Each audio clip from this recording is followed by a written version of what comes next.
Hello. Before we jump in, I want to let you know that if you are listening to this on the first day that it airs, which is December 1st, Monday, then today is the last day of our Black Friday specials, where I am offering a signed copy of my book, Slow Style Home, along with one of three options. They are to either have it gift wrapped and mailed to your recipient of choice, including a really sweet handmade ornament, or option two is to have the book along with a private downloadable audio course, 4 parts on how to unlock your signature style. And the third option is to get a signed copy of the book along with a one on one video call with me, where I hope to help you solve any design dilemmas you may be having. Again, today, Monday, December 1st, is the last day that those specials are available. Go to slowstylehome.com to check them out. And now let's jump into today's episode. As you can probably tell, I am coming to you from our hotel on our Thanksgiving holiday. So happy belated Thanksgiving to you. I hope you were able to be with people you love breaking bread. Today, I am sharing a relatively short one on one call that I had with someone named Laurie. She just needed a little bit of help, someone to bounce ideas off of. Nothing major. She didn't come to me with a great big design dilemma. She was just feeling like this one wall in her kitchen was a little blah. Although it was basically a wall of windows, so it was pretty nice. It had a great view going for it. But the house is relatively new to her and her husband, and all throughout it, she just felt like she hadn't made it hers yet, and this one wall in particular was really bothering her. So after we discussed that, we moved to the room right next to the kitchen, and we talked about what to do when your electrical outlets are nowhere near the places where you want to hook up some lamps. And then we wrap it up by talking about a gallery wall in yet another room. And I think this whole thing is a great conversation about making just small adjustments and how impactful they can be without having to do an entire room makeover. Throughout the episode, we are looking at photos together as we're talking, and you can join us in that if you are watching this episode on YouTube. Just go over to YouTube and search for Slow Style Home, and you'll find it. Or you can see the video from a link in our website on our show notes page for this episode, slowstylehome.com. Or if you're just listening, I do try to do a decent job of describing what we're looking at so that if you are just listening, you can still get something out of this episode. And I think you can. Okay, let's jump in with Laurie.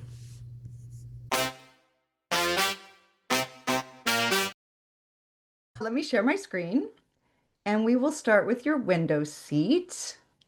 Tell us about this little area here, this window seat, and what you don't like about it or what's bothering you about it. Okay, this is in the back of our house, and this is for the family and for good friends. The back door is the main entrance. Okay. So this is where shoes get plopped, Yep. tennis bags get put on the bench, backpacks, musical instruments, Everything. everything. When our son and daughter-in-law come, there's a car seat on there and a baby bag. Yeah. Yep. But most of the time, the bench isn't covered. Okay. It's a real nice view to the backyard and the pool. Yeah. But it looks sort of unfinished. And Okay. these pillows are kind of a mishmash of things I had. So I'll just interrupt for 1 second so Sure. people can see what we're looking at here. So we've got these three beautiful big windows with a built-in bench underneath. So the windows are basically floor to ceiling with this long built-in bench that has a cushion on top.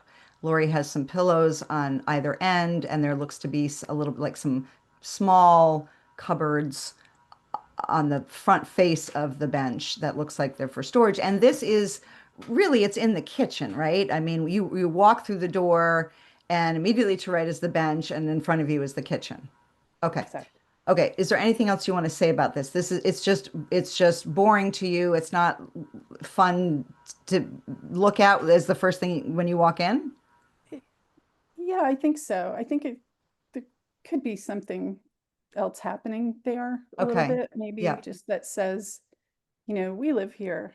Right. It's your like your personality and welcome Right. to our home. So tell us a little bit about, other than looking to the right and seeing the bench, when you first walk in, I imagine when you're looking straight ahead, what are you looking at? If you walk in, you're seeing the kitchen and you're seeing the family room. Okay. All right. Yeah. And do you like what's going on in there, like especially in the kitchen visually when you first walk in? Well, I mean, what am I looking at? Over the kitchen sink, it's like a plant window, Oh yeah. there's Okay. space. So I have a bunch of plants. I don't have Nice. a window treatment on that right now, Yeah. so that's Okay. maybe quite another question for another day. Okay. Okay. Well, but the Um, but the plant window is yeah. probably a focal point. Yes, Okay. yeah, and there's an island, Okay. and on a good day, there's some flowers. Yeah. Yeah. Yeah. The bench, it's really more of a focal point when you're in the kitchen and you've turned around to face the door you've come through, because that's when we see these beautiful three windows looking out to the backyard and pool and the bench. So let me back up a minute. My first question would be, how useful is that window seat to you to begin with? I love a built-in. I get that there's a window seat with the view that it's up against because the windows are pretty, the pool is pretty, but I almost wonder if a thin, not very wide console table would just do you better than having this place to where things get kind of thrown. Because if you had a console table, it could be organized, you could keep it looking tidy in a way that's hard to with the bench. But you may not be interested in ripping anything out right now. So should I assume that, or should we keep talking about Yeah, I what you would do don't if want you to ripped do it out? any construction. You don't want to do, okay, I that's don't fine. know. That's Yeah. fine. I would just think about that idea for way down the road if you ever did want to change that up. I think that when people see a built-in like this, it almost never occurs to them that they can take it out and they can do something different there. So I just wanted to put that out there. There's very little wall space around the three windows. Right. I'm not a huge fan of feature walls, so I would not suggest that you paint just around the windows one color and keep the rest of the kitchen a different color. So if you were going to paint the room a different color, I would paint the whole room, not just that one area. Same with wallpaper. So really, the only thing you can do are the soft parts, the pillows and the seat cushion itself. You Mhm. could paint the bench, I suppose. All of the trim in Laurie's house is a nice white, and the cupboards that are on the face of the bench, therefore, are the same white. So it makes sense that it's the same color as the molding, but it doesn't have to be. It could be painted a different color. What some people do is paint these mullions, the woodwork that's, giving you these panels of windows.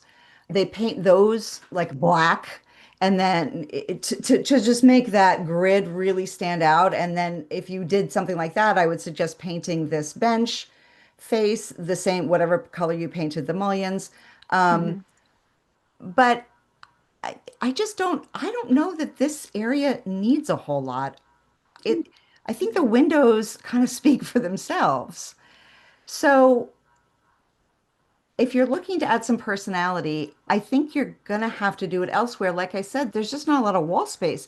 Now there's this archway that goes between the kitchen and right into the living room, which it's a big open space that this archway is. It's not, it's not a tiny opening, it's a large opening.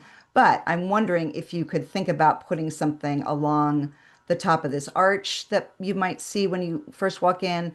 If you collect vintage plates, or I don't know, it could be, I mean, I would suggest it's some kind of collection of something. If it's Mhm. fans or I don't know, because there's not a whole lot of room up there, but I wouldn't just do a bunch of random things like a gallery wall. I would have something that made sense, but that kind of gave this area a little bit of personality. Okay. So, like I said, I think we're really talking about the pillows and the cushions. And so, Right. you could very easily switch those out. You could make this cushion. It would be really fun to find some one-of-a-kind fabric, like vintage fabric somewhere. You could be vintage tablecloths that you use. I mean, it doesn't have to be off of a bolt. It could be a rug that you use that you cover. It could be a new rug that you use as a cover.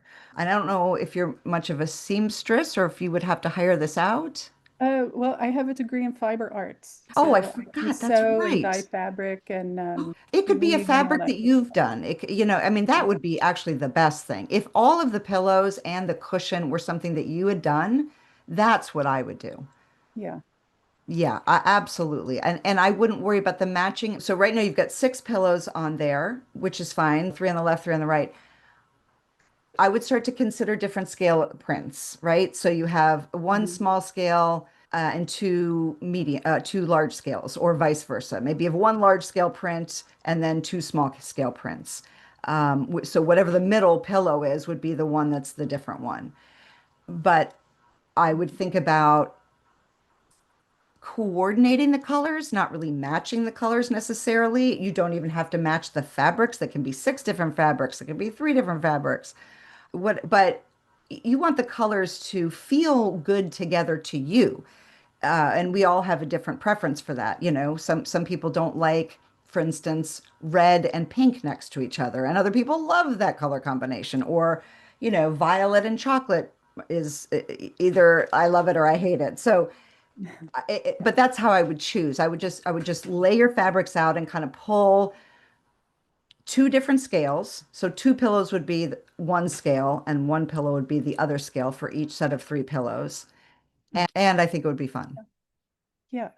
Well, this pillow cover is too big for this pillow, Ooh, but I've taught shibori classes. I was going to say that looks like And shibori. yeah, Oh my gosh. yeah, I Yes. love indigo. I love to any in this little.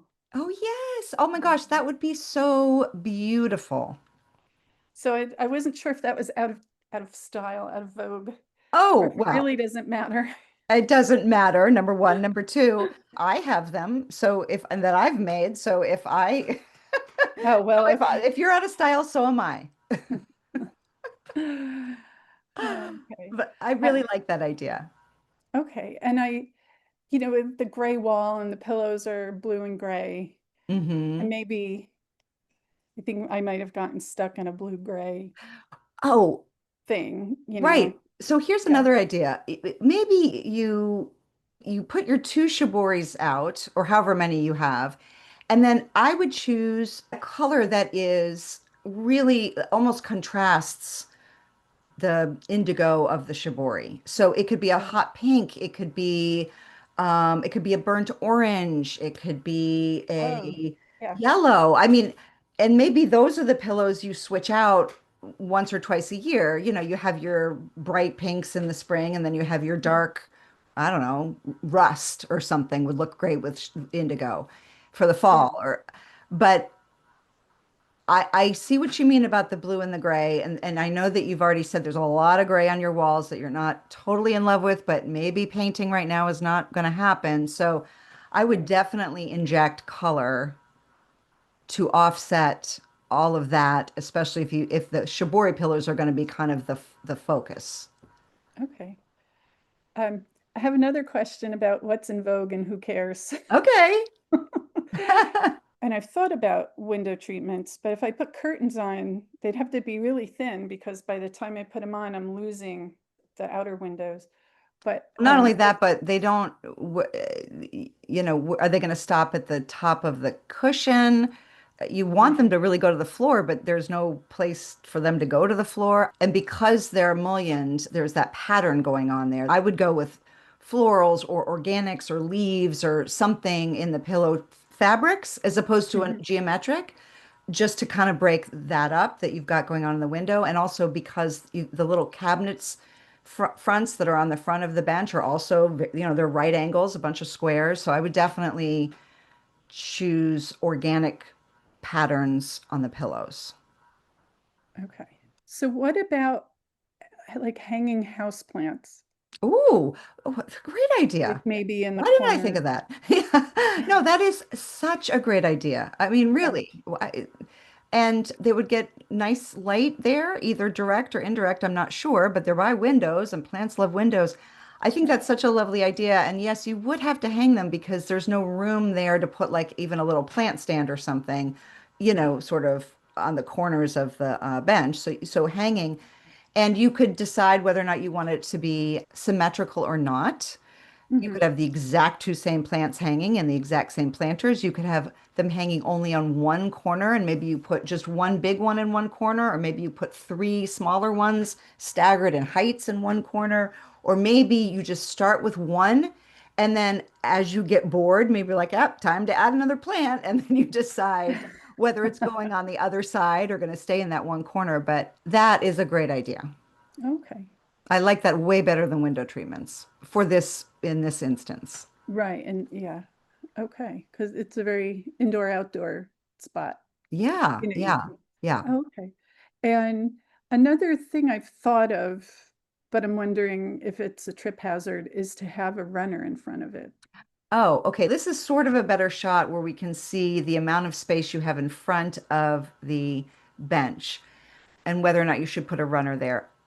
I would say no, because this is a heavily used entrance, and it Hmm. would be a lot easier to just sweep up anything that gets tracked in right there on the wood floor than it would be to vacuum a small runner.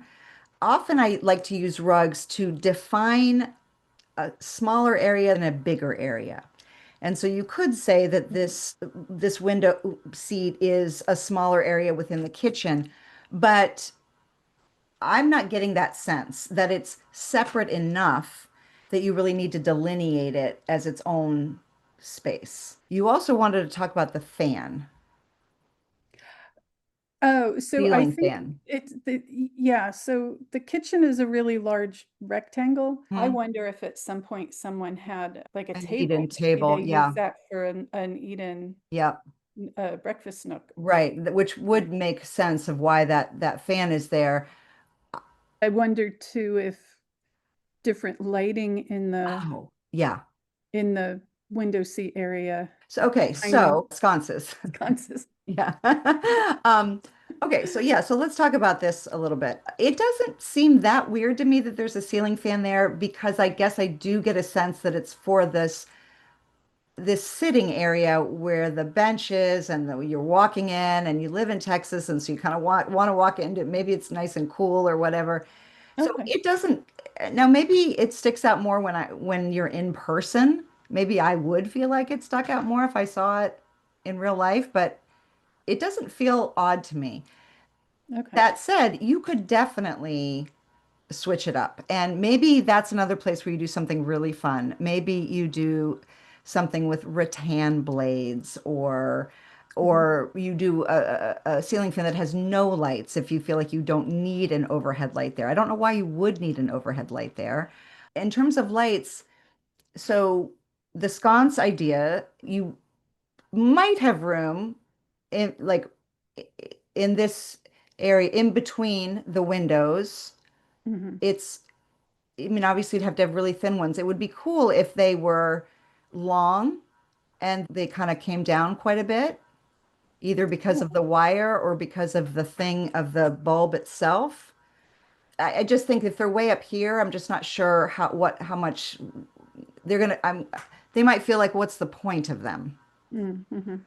So I would look through some different options in terms of shape and length for these until you find one that kind of makes sense. Another idea would be to have them in the ceiling and have them dropping down in the middle of the two outer windows. Um, Two pendant Okay. lights would could also work and would give it some more visual interest. Unfortunately, you can't put a floor lamp here. You could, though, put a sconce here on the wall that's where the bench is kind of tucked into. Could you do that on either side here, or at least just one side here, and have like almost like a gooseneck thing coming out? Oh, we probably could. And then maybe these pieces of art might go over here, or maybe you put the light here and these stay here. I don't know. But yeah, I think between the lighting and the plants, I think you're gonna feel like this feels much more finished. Yeah. And I Okay. think adding your fabric to the pillows and the cushion is going to make it feel personalized. And so I think finished and personalized, those are good goals for this area. Yes. So should we move on? Yeah. Okay. Sure. Yeah. So it is kind of sparse right there. So one idea would be a console table that goes behind the sofa or up against the windows. Again, plants, interesting pieces of sculpture or an interest like and it could be a beautiful vase that you just love the shape of or the pattern that's on it or the material it's made of that's just out whether or not it's got flowers in it that day or not. And I would play with whether or not it's going to go up against the windows or up against the back of the couch to see what just feels better as a passageway, like what feels less crowded. Okay.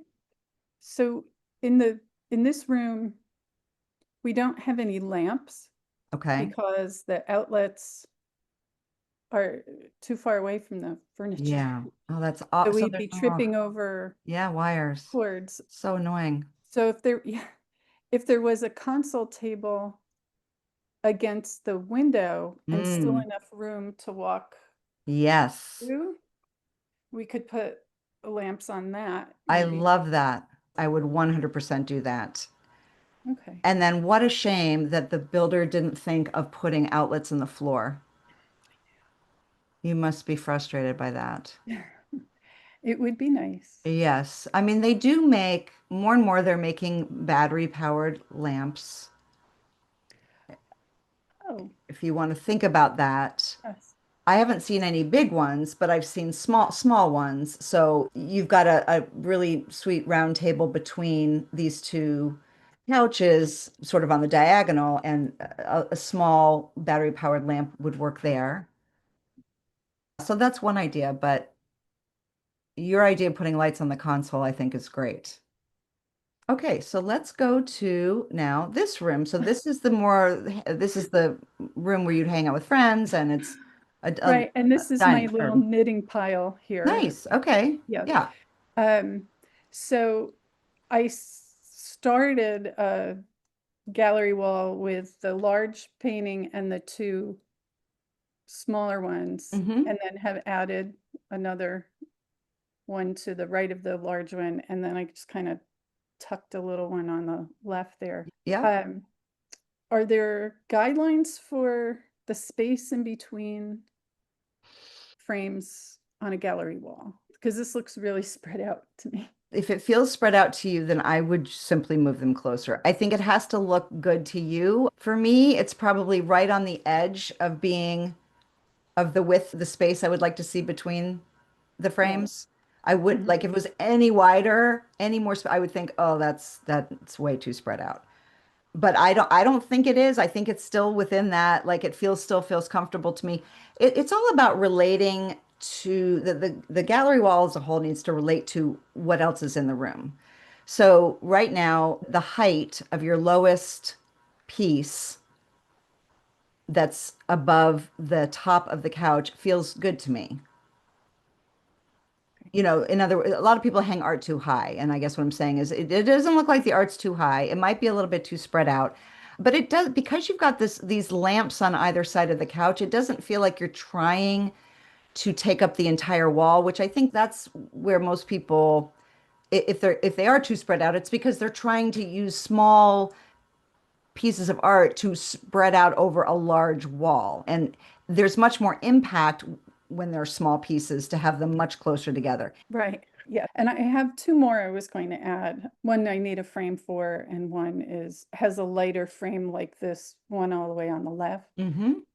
They all have a different type of frame, but the unifying factor is they're all nature. Hmm. Yep. Yep. I like it. Yeah. Yeah. I mean, this definitely could be added to, but you do need to make them closer together if you're going to add more, because I mean, you Yeah. could put one on top of either one on the end, but that's probably it. Maybe one up here over the lamp if it was vertical. But yeah, I might push all these closer together and then add a few more because you might also find more that you want to add besides those two over time. And I mean, I think having all the frames different is great. I would maybe try to soften this area up with some round shapes. You've already got a round side table, so that's good, and round lampshades, so that's good. I don't know. It is feeling a little boxy to me, but I'm only looking at this one wall, so I don't know what else is in the room that might make it feel less so. Oh, okay. Across from it is like a 70-year-old wood toned baby grand piano. Ooh, how Yeah. pretty. Um, Pretty. Oh, yeah. And so that's basically it. and that's got a Um, great shape to it. So, yeah. yeah. Yeah. I mean, honestly, Lori, you had all the great ideas. Yeah. I mean, the plants and the light fixtures over the window seat. Awesome. Love it. Well, what I mentioned about, that episode you had with the designer who said people don't trust their instincts, Mm-hmm. move to a new place. It doesn't have, I feel like it doesn't have as much of my imprint as I want it As to. you want it to. Yep. Yeah. Yep. I totally understand. And your instincts are great. So go for them. Okay. I guess I do have one more Yeah, question. sure. I have this very pretty macrame cord because I'm thinking hanging basket. Yep. You don't want to, I mean, it's not that we have to be hippy dippy or anything with the No. thing of the fabric, but it's kind of a salmon pinky kind of Okay. color. Okay. So i- if oh, here, I want to show Yeah. you. So it's a little hard to see. I mean, this is stitched light Yeah. blue to Yeah. medium to dark. And I was wondering what to do with it, but maybe a throw pillow. A 100%. And that's a Yeah. great color. Oh, it looks great with the indigo. Ah, okay. It's all I think there. that window seat Just needs an being held. injection of color. Yes. There's a lot of gray and a lot of white. So yeah.